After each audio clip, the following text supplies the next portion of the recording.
Hi guys, welcome back to my channel. My name is Cass and I'm so happy that you clicked on this video. If you're new here, make sure you subscribe below because I would love for you to stick around and be part of our little coven. Today is another WITCHtember check-in and I just wanted to talk about what I've been reading this week. I'm, believe it or not, still getting over being sick with COVID and the flu. I had influenza A and COVID at the same time. I'm almost on 3 weeks now of being sick. So this month didn't go quite as I anticipated because COVID and the flu came in and wiped me out, and I have really been so sick from it. I'm almost going on 3 weeks now of being sick, and I am so much better, but still just not feeling well. So what I had planned for my WITCHtember September series didn't pan out so well. But I still have a lot of content for you guys, and I'm going to continue to film it, and I'm just going to give you extra videos in the month of October as I'm getting better and have more energy to film and edit. I have still been reading because I have spent a lot of time in bed just resting, reading, listening to my books, trying to get better. So I do have still plenty of content for you all. It's just kind of a matter of getting it filmed and getting it edited and getting it out here for you. So we have lots to talk about. Right now I am currently reading The Witch's Tree, I believe. Let me double check. It is called The Witch's Tree by Elena Collins. The only people that I've seen talking about this book are my booktube friends and YouTube friends in Europe. So I don't know if this is like a European author, and I haven't really honestly checked to see availability here, but I did order this book off of the Blackwell's website because they deliver to the US with free shipping. So you can get a lot of like European books on their website. And I was able to get the audiobook on Audible. So that's how I've been reading it. I've been listening to it while I've just been laying in bed recovering. When I'm awake, I've been sleeping a lot as well. Let's see. Elena Collins bio. She's from the UK. So that's probably why I haven't seen as much from her here in the US. But a lot of my UK and European friends have seen her work because she is a local author. Oh, interesting. It looks like she has a author pseudonym for her US books. That's really weird. I wonder why she has a different name in the US than in the UK. Anyhow, so she goes by Elena Collins in the UK. I don't know if that's her name or her pen name, but in the US she goes by Judy Lee. And I haven't seen, what else has she written? Let's see, because I don't really know her US name either. Interesting. Okay, so it looks like she's written more like cozy type of fantasy in the US, or maybe even cozy fiction. Let's see. Some of these don't even look like, they kind of just look like fun. Here's what they look like here. I'll put a picture on the screen of what I'm looking at. So like some of the titles of her books here are like The Old Girls Network, The Silver-Haired Sisterhood, 5 French Hens, The Cream Tea Killer. But they're like silly, you know, like fun, cartoony. So I'm not sure. Obviously, this is what is selling in the US, like where she's getting readers in the US. But this book is a completely different vibe. So I understand why she has different pen names now, because you tend to associate like a certain genre or vibe of an author with their name. And these are two very separate types of genres. Okay, so this book, The Witch's Tree, is more of a fiction. It's a dual timeline. It gives me very much Wayward vibes. Wayward by Amelia Hart. I love that book. I am loving this book. I have a feeling that I'm also going to like really end up loving this book. I really have had a hard time putting it down. I keep falling asleep while listening to it. So this is a dual timeline book. We are following a woman, Selena, in present day, finds out that the man that she's in love with is actually already married and already has a life, and he's been lying to her.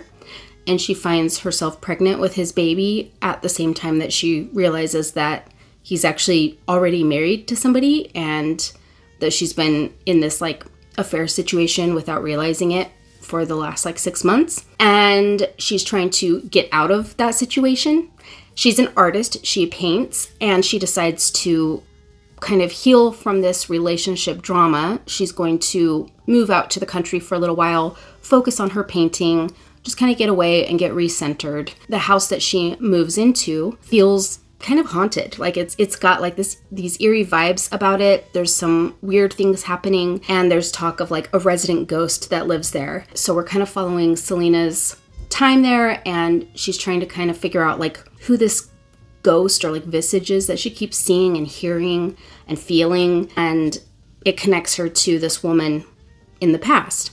And so the other timeline is this woman in the past. Her name is Grace, and this is during the 1600s. This is during like the prime time of witch hunts and people's like obsession with witches and a lot of other like illnesses and stuff that are going around. So we are following Grace, who is a single woman.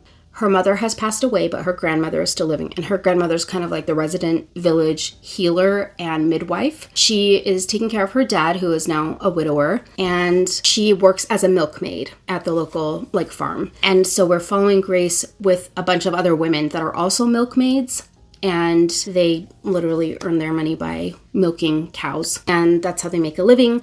And of course, it's this like setup of women all together, the relationships they form, the drama that happens, all the gossip and stuff of the town. There's obviously a class system happening, and the milkmaids aren't very high in the class system. So everyone, the like most eligible bachelor owns the farm where these milkmaids work, and well, he and his family own the farm. And his family is pressuring him to get married and produce heirs, because he's the only heir they have to take on to inherit the farm and the business. And he's handsome and he's charming, he's wealthy and well-to-do, and Grace has had her eyes set on him. But we get the idea that Nathaniel's like not a very good guy behind the facade of who the town thinks he is.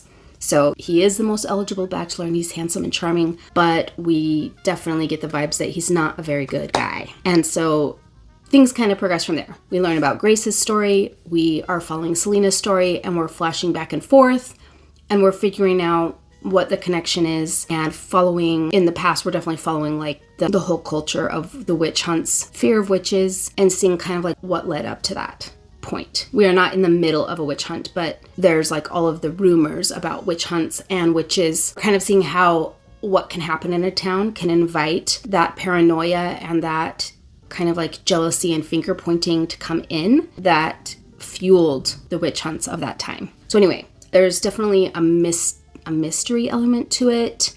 We don't know, we have yet to confirm who the ghost is. We don't know why she's a ghost, why she's still there. I have some predictions, but I don't know if they're right. And of course I wouldn't give that away because that would be a spoiler, but I'm about 3/4 of the way through the book now. I think I'm about 70% of the way through. I just started it yesterday. Like I said, I'm having a hard time putting it down. Anytime I've been awake, I've been listening to it. It's very well written. It's very mysterious.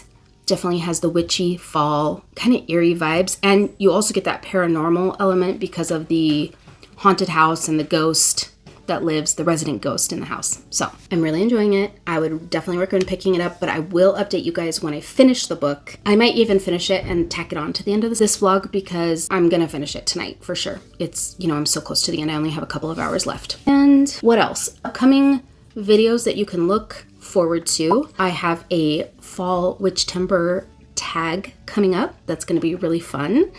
And we're going to go over what books I have on my TBR for the rest of this month, as well as October. We're going to talk about the books that I've been reading that I haven't had a chance to update you guys on. So I have a few reviews to go through.